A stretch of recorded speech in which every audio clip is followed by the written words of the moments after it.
قال له صاحبه وهو يحاوره أكفرت بالذي خلقك من تراب ثم من نطفة ثم سواك رجلا لكن هو الله ربي ولا أشرك بربي أحدا.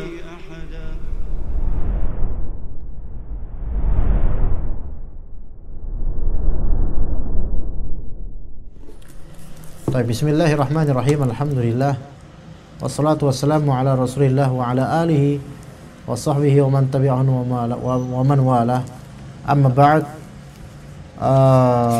Pelajaran berikutnya yaitu pelajaran fikih ekonomi Islam dari kitab Fikih Ekonomi Keuangan Islam karya Profesor Dr. Salah As-Sawi dan Profesor Dr. Abdullah Al-Muslih hafizahumullah. Pembahasan kita yang pertama, loyal kepada orang-orang mukmin, orang-orang beriman. Loyal kepada orang beriman dalam urusan muamalah dan jual beli.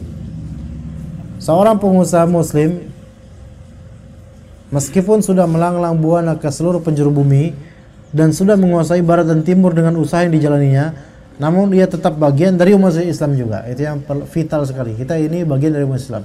Kita pedagang, ketahui kita bagian dari umat Islam.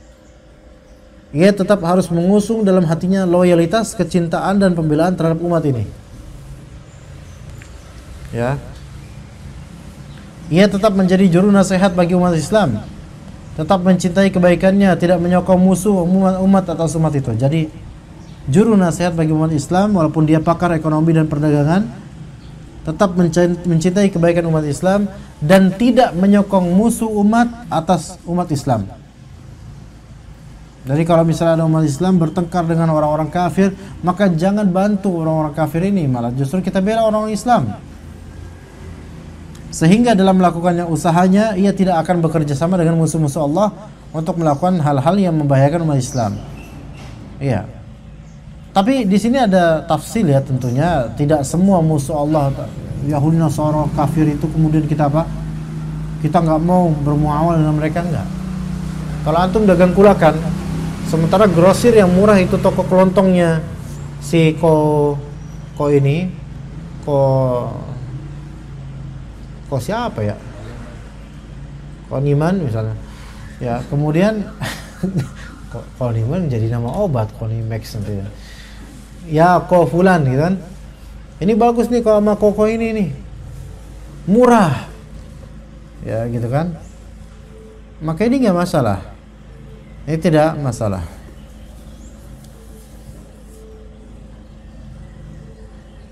Karena memang tidak ada keharaman di sini dan tidak membahayakan umat Islam.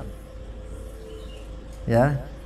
Dalam melakukan segala sikapnya, ia selalu bertolak dari dasar keyakinan yang kokoh, yang lebih besar daripada uang dan lebih munkar daripada gunung.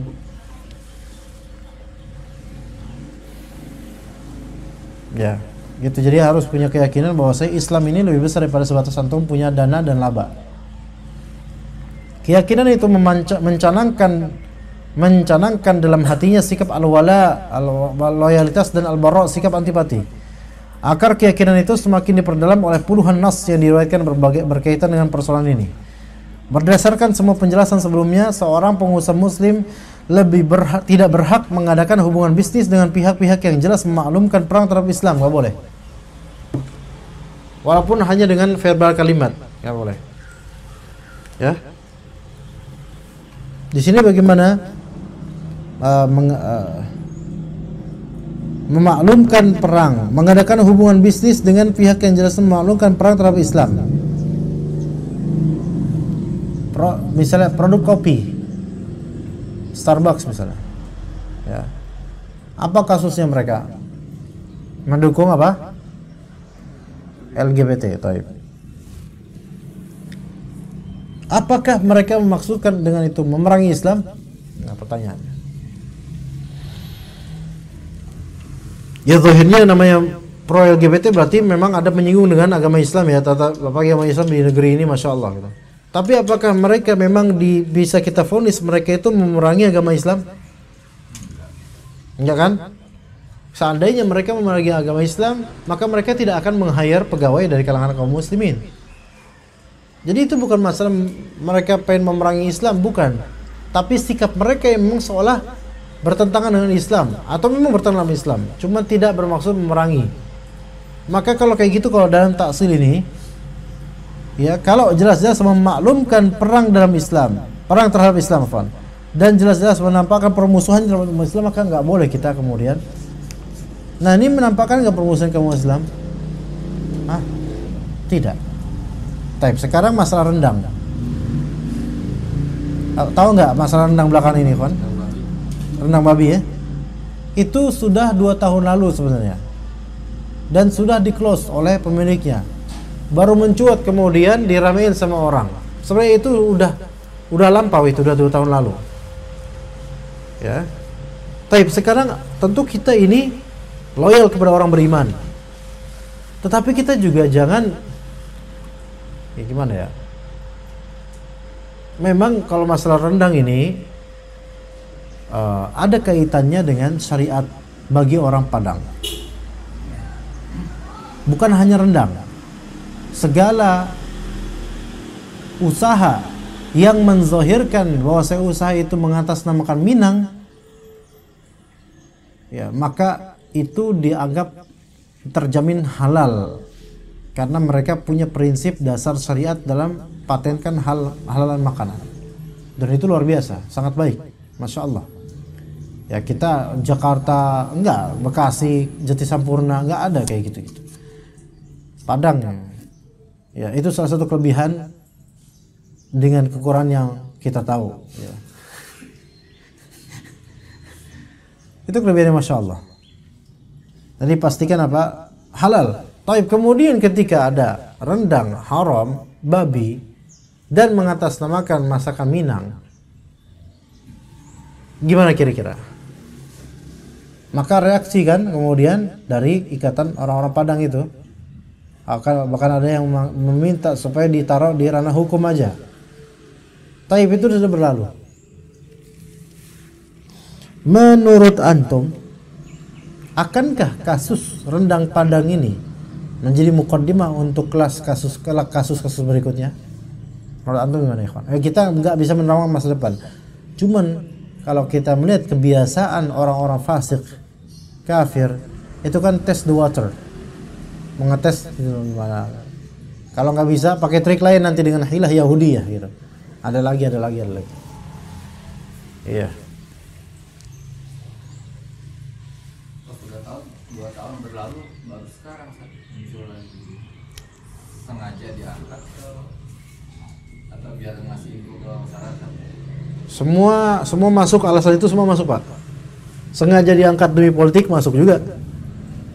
Dan sengaja diangkat karena kecemburuan agama masuk juga. Sengaja diangkat karena pengalihan isu masuk juga.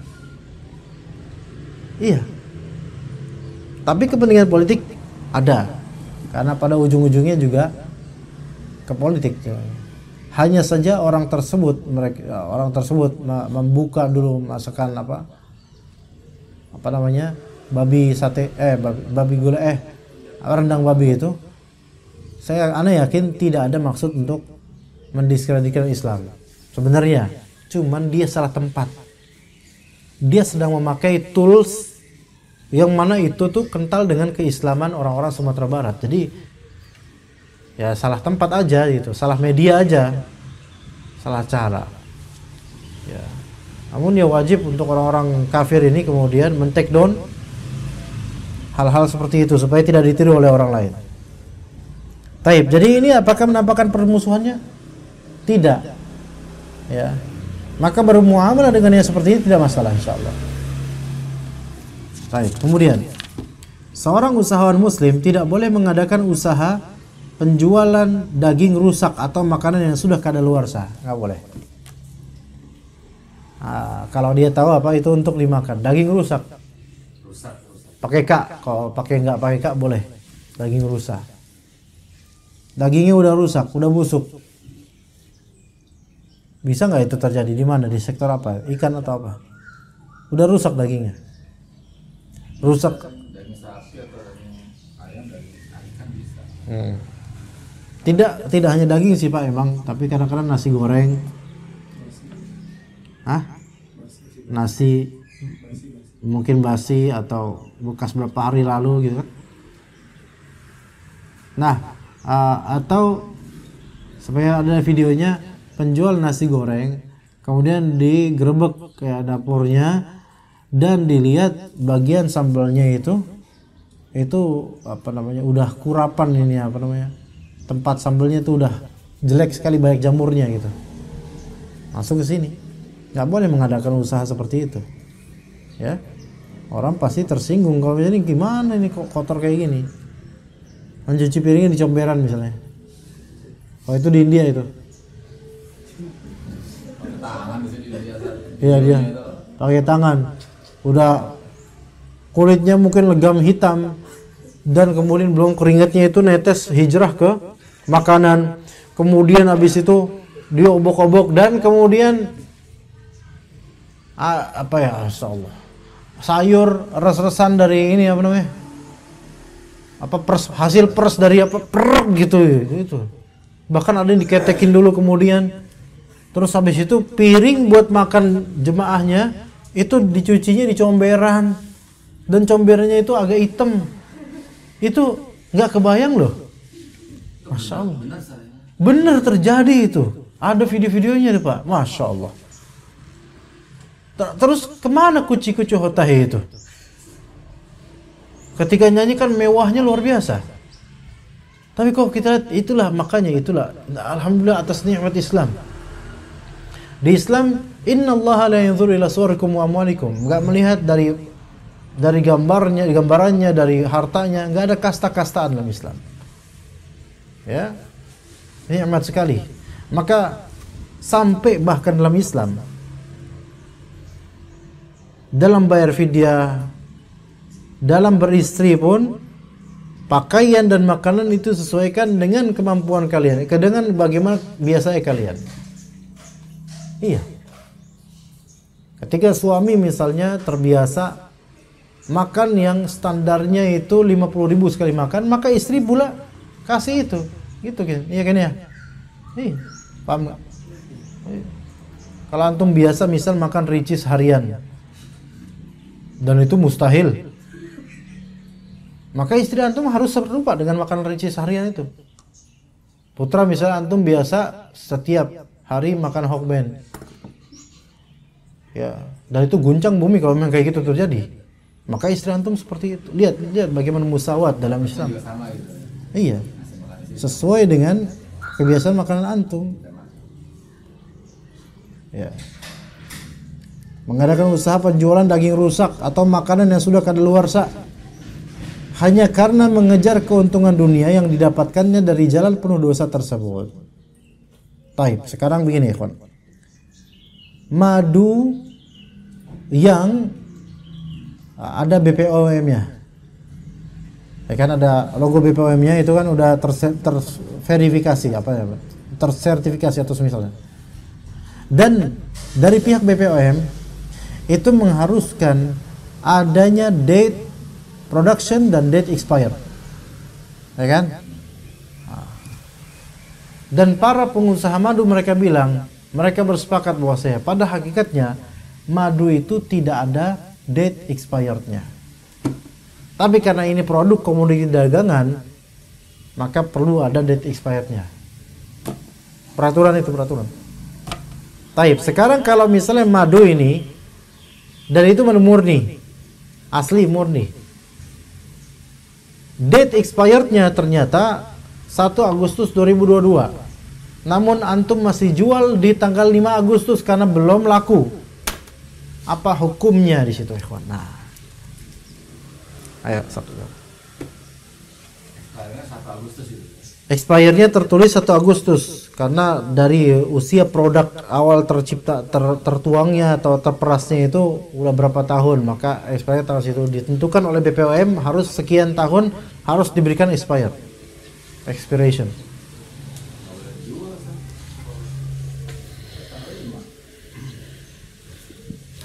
Jawab. Anda tidur dulu, Anda nunggu jawaban Anda. Fadal, jawab. Ajibu. Apa hukum menjualnya atau mengkonsumsinya? Boleh. Kenapa boleh? Kan dilarang BPOM. Iya. Ahsanta.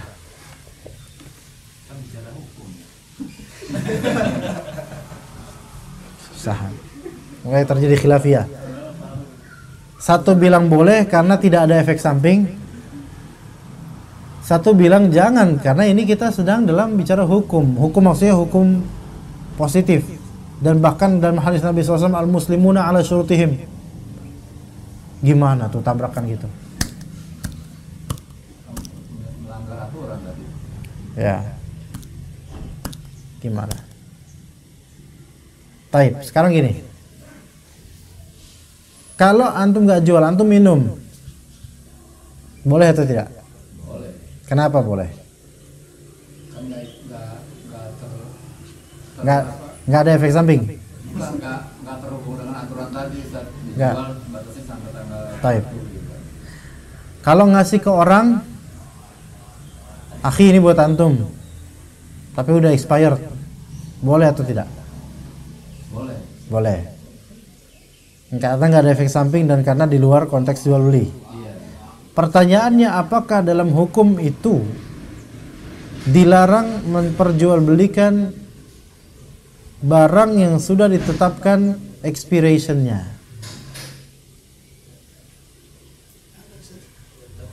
Apakah ada di hukum positif gitu loh? Itu dia. Taib, kalau misalnya ada, tidakkah itu merupakan suatu bentuk tabdzir dan israf? Atau bahkan bisa dikatakan ke awal, bukankah itu suatu kezaliman dengan membatasi expiration madu yang mana tidak ada expirednya? Betul tidak? Sebenarnya itu hanya politik ekonomi saja, Pak, sebenarnya. Expiration itu.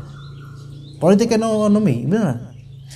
Hal-hal seperti ini kalau menjurus kepada tabdzir dan israf, maka langgar nggak apa-apa, karena tabdzir dan israf itu lebih buruk lagi dibandingkan melanggar hal-hal yang sebenarnya ini tidak esensial dalam perdagangan, Pak. Benar nggak ada yang esensial. Orang kalau membeli fadal, parfum, minyak wangi, ya kan, Pak, ada date expiration-nya. Tetapi kalau antum mudah expired, antum cium, tetap sebenarnya masih ya, Pak ya? Masih. Benar, Pak, parfum ada gitu. Kenapa? Ini hanya politik ekonomi aja gitu loh. Supaya suatu produk itu cepetin jual dan jangan mengendap dan jangan dijanjikan ini selamanya nggak ada expired karena itu akan jadi laris, Pak. Dan ini politik ekonomi seperti ini, politik marketing. Contoh lain, ada produsen madu yang anak nggak mau sebut namanya, yang kita ngajar di sana, punya salah satu produk madu penyubur pria. Oke, ini belum ada sertifikasi BPOM-nya, belum ada label BPOM-nya, BPOM. BPOM itu buat minyak, madu dan semisalnya. Kemudian pihak perusahaan mengajukan untuk varian ini tolong kita labeli untuk BPOM-nya, maka diceklah oleh BPOM. Dan BPOM ini ngecek bukan cuman komposisi madunya saja, bahkan sampai bentuk kemasan dan nama label, nama itemnya. Madu penyubur pria itu BPOM misalkan ganti. Kenapa ganti, Pak? Karena nama madu penyubur pria ini terlalu menjual, sehingga takutnya ini laris banget gitu loh. Itu politik ekonomi. Nanti takutnya kalau ini laris banget, antum laku banget ntar gitu loh. Emang kayak gitu. Sebenarnya begitu, Pak. Maka digantilah jadi madu stamen. Dan itu nama madu stamen mereka lah yang ngasih nama. Harus pakai nama madu stamen. Gitu. Iya beneran itu. Ini ada dihikayatkan seperti itu, Pak. Nah, terus harus diberikan date expiration. Expirednya sekian. Taib, ketika kalau misalnya nggak laku, ayo, misalnya nggak laku nih, ada date expirationnya. Kalau tidak dijual, nggak balik modal minimal kan, rugi kita. Siapakah penyebab kerugian itu? Yang menentukan expiration date ini. Jadi padahal nggak bener ini, nggak ada expirednya. Jadi dari tinjauan itu Pak, daripada tabdzir dan uang kita sia-sia, modal kita sia-sia, maka kalau misalnya memang masih ada barangnya dan barang ini tidak rusak secara esensial, jangan hanya karena ini tulisan date expiration-nya ini kemudian dah kita hanguskan aja uang kita, dikasih, kemudian akhirnya perdagangan jadi ini, bisnis jadi kurang ini. Itu terjadi pada parfum, pada habatus sauda, pada madu dan seterusnya. Kemudian di habatus sauda, kalau antum tanya ke pedagang-pedagang herbal, apakah ada batas maksimal konsumsi habatus sauda dalam sehari atau konsumsi madu dalam sehari? Ada batas maksimal nggak? Nggak ada. Kenapa ditulis sehari 3 sendok gitu kan? Udah kayak obat gitu loh. Nggak ada. Nabi SAW nggak pernah ada kayak gitu. Nggak ada peraturan kayak gitu, nggak ada gitu. Taib, apakah ketika kita tulis kayak gitu, terus kita minumnya, anak kalau minum madu langsung dari tempatnya glek-glek, boleh atau tidak? Boleh, nggak masalah. Peraturan-peraturan seperti ini sebenarnya masuk ke dalam politik saja, strategi ekonomi saja, supaya jangan sampai madu yang merupakan salah satu tib nabawi, herbal itu, supaya jangan terlalu ke blow up gitu loh. Ini unlimited, terserah antum apa aja.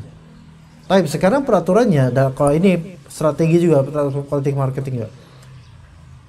Dalam kemasan madu atau herbal atau apa, dilarang menyebutkan fungsi-fungsinya. Nggak boleh. Beneran Pak, Anda nanya ke mereka, ini fungsi apa kok nggak tertera di dalam kemasan? Kita kan udah tahu, nggak dibolehin. Tapi giliran Neozep giliran Bigoesik dan seterusnya, tertera nggak? Tertera. Tapi kok giliran herbal yang di BPOM nggak boleh tertera. Kalaupun tertera paling menjaga stamina tubuh, udah gitu doang. Nggak boleh rinci. Ini semua strategi politik gitu sebenarnya. Ada sesuatu di balik ini gitu loh. Kenapa giliran obat-obat medical kimiawi yang bukan merupakan herbal murni atau farmasi lah, obat-obat farmasi, kenapa kok diperbolehkan untuk disebutkan di sasetnya fungsi-fungsinya? Kenapa kalau misalnya herbal, kalau udah resmi BPOM nggak boleh? Itu coba Bapak lihat aja, Pak Ade lihat aja. Tapi yang udah sertifikasi BPOM ya, yang belum sertifikasi BPOM itu bebas karena nggak dicek, nggak dicek.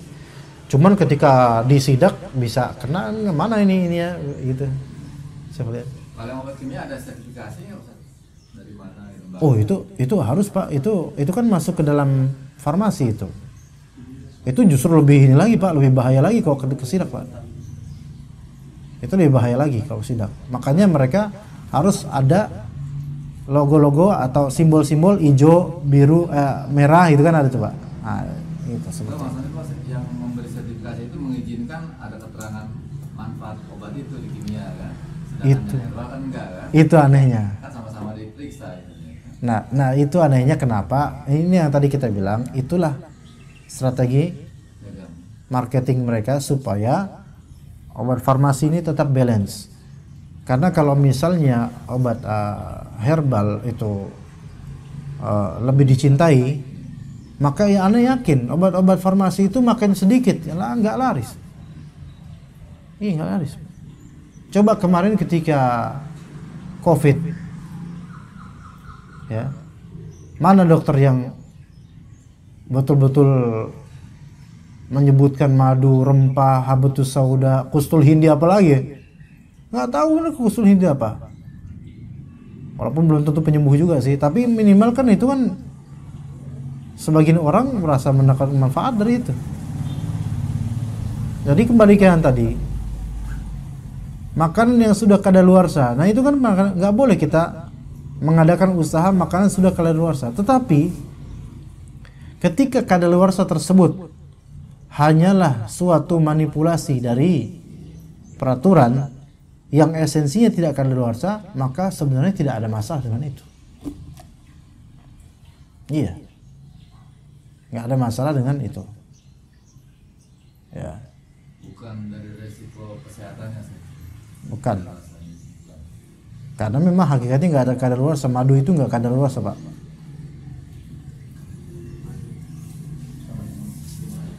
Hah? Ya iya, ya madu asli. Anak kan ngomongnya madu asli, Pak. Anak nggak ngomong madu kedua, ketiga, keempat, itu beda. Hah? Ya. Ustaz, madu asli sama madu murni beda. Oh gitu. Kalau madu asli marah istri. Masya Allah. Kalau madu murni benar-benar madu. Iya sih. Ya. Anak manut sama orang tua lah, susah. Takut pamali. Nah. Jadi daging rusak atau makanan yang sudah kadaluarsa hanya karena mengejar keuntungan dunia yang didapatkan dari jalan penuh dosa tersebut. Daging rusak pun definisinya apa? Yaitu ketika memang sudah tidak layak dikonsumsi atau bermudarat. Adapun kalau misalnya ikan yang memang sudah agak insangnya itu kalau kita buka udah nggak merah, nggak fresh lah gitu istilahnya, rusak atau tidak rusak, nggak masalah itu, nggak masalah. Perbuatan itu termasuk pengkhianatan terhadap umat Islam dan termasuk bentuk sokongan terhadap musuh umat yang sama sekali tidak mungkin berjalan seiring dengan keimanan. Seorang usahawan muslim juga tidak akan ikut andil dalam berbagai kegiatan yang secara tidak langsung dapat menguatkan barisan pihak tersebut dalam menekan kaum muslimin seperti perdagangan senjata dan sejenisnya. Karena itu termasuk bentuk menolong kaum musyrikin memerangi umat Islam atau menjadikan mereka sebagai teman akrab membelakangi kaum muslimin. Keharaman perbuatan itu terbukti dalam banyak dalil-dalil yang tegas dan pasti. Kata Allah Ta'ala, la yattakhidhul mu'minuna al-kafirina awliya'a min dunil mu'minin wa man yaf'al dhalika falaysa minallahi fi syai'in illa an tattaqu minhum tuqah. Kata Allah Azza wa Jalla, yang maknanya janganlah orang-orang mukmin mengambil orang-orang kafir menjadi wali dalam meninggalkan orang-orang mukmin. Daripada orang mukmin mereka menjadikan orang kafir sebagai wali, teman dekat atau sebagai wali pejabat. Barang siapa berbuat demikian, niscaya lepaslah ia dari pertolongan Allah kecuali karena siasat taqiyah, memelihara diri dari sesuatu yang ditakuti dari mereka. Juga kata Allah Azza wa Jalla, ya ayyuhalladzina amanu la tattakhidhu aduwwi wa aduwwakum awliya tulquna ilaihim bil mawaddah wa qad kafaru bima ja'akum minal haqq. Hai orang beriman, janganlah kalian menjadikan musuhku dan musuhmu sebagai teman-teman setia yang kalian sampaikan kepada mereka berita-berita tentang Muhammad SAW karena rasa kasih sayang. Padahal sesungguhnya mereka telah ingkar kepada kebenaran yang datang kepadamu. Jadi jangan sampai kita ketika berdagang itu dalam rangka membantu orang-orang musyrik atau kafir untuk menghancurkan orang mukmin. Makanya memperdagangkan DVD atau CD atau kaset-kaset musik dan semisalnya itu haram. Haramnya bukan betul haram dari segi hukum musiknya, dan juga haramnya juga dapat dari segi apa? Itu merusak dan membuat lalai kaum muslimin. Bagaimana kalau usahanya adalah usaha investasi perfilman Desa Penari? Kan belakangan booming itu sampai berapa juta, berapa penonton ya, itu penonton offline loh. Sampai berapa juta penonton bioskop KKN di Desa Penari. Dan itu pasti ada investornya. Ya kan? Untuk bisa membuat film itu kan mahal, film itu bikin film mahal itu. Pasti ada investornya.